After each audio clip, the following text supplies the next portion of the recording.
Hi there, I'm Heather of heatherlavonjensen.com, and I'm reading my book, When I Grow Up, I'm Going to Have So Much Amnesia, Chapter 20, Chock Full of Imaginary Friends. As the weeks went by, I became better acquainted with the newly revealed parts of myself. Jane, and the person I could only call the cowgirl because she wouldn't trust me with her name, spoke up more often and shared their opinions. Jane seemed to have a comprehensive guide to everything Heather related. When I wondered about further ego state revelations and questioned aloud how many of them there might be, Jane answered me in one word: 14. I listed the ones I knew: me, Ire, Jane, Sunlight in the Trees, and the cowgirl. Jane told me one of us was more like a collection of traumatic moments that occurred before the first rape. She called that collection or category the babies. That made only 6, which left 8 still unknown. Are they hiding or something? I asked. And immediately the vision of a deep cave at twilight filled my mind's inner screen. An atmosphere of anxiety and fear permeated the vision, and Ire paced back and forth in front of the cave, snarling. I couldn't tell if she was keeping something out or keeping someone in. All I could see inside the cave was the glint from the setting sun reflected on a pair of eyes. The effect was spooky. It seemed at least one of me was hiding, and doing a good job of it, too. Frustrated by the slow buildup of pain that followed this strange revelation, I called Clara and asked for an emergency session. She had a different opinion to offer. You've been doing EMDR a long time, Heather. I think you could bleed some of the trauma off this memory all by yourself.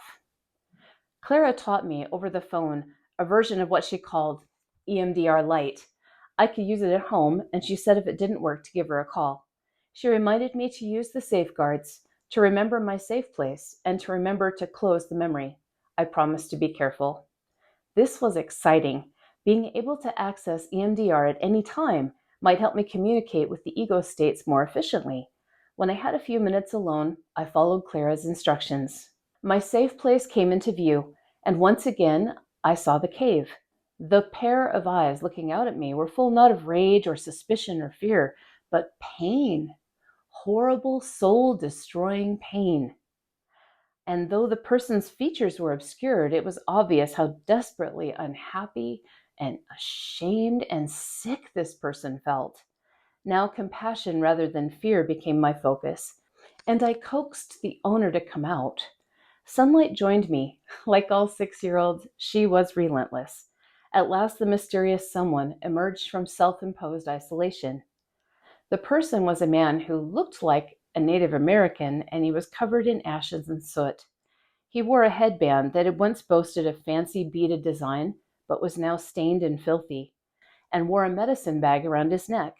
The moccasins on his feet were falling to pieces. His hair, which looked as though it was once braided in 2 braids, was a tangled, dreadlocked mess. Bits of dead grass were mixed in it, along with some ashes he'd rubbed into the center parting. But saddest of all wasn't his clothing, it was his face. His expression was one of deep mourning, with dried tracks of tears on the soot on his cheeks, and he met no one's gaze. He stared at the ground, hunched over with sorrow. Sunlight asked his name, and he whispered, Nakoma. She told him he didn't belong in a dark, cold cave, that he was one of us. He couldn't respond to that, or wouldn't. We knew without being told that he believed himself a failure. He felt he had failed us, and certain unidentified others, when they needed him the most. He sank to the ground in a cross-legged pose, his head drooping, as if this short exchange had pained and exhausted him. I saw Sunlight in the Trees edge closer, until at last she reached out and touched his shoulder.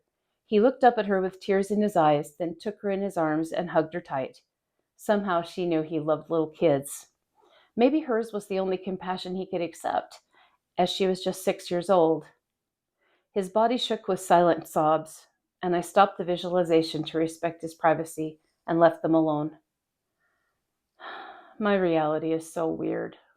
Thanks for listening. If you want to read ahead, down below in the description, there's a coupon code for 50% off the book on my website, heatherlavonjensen.com. See you next time.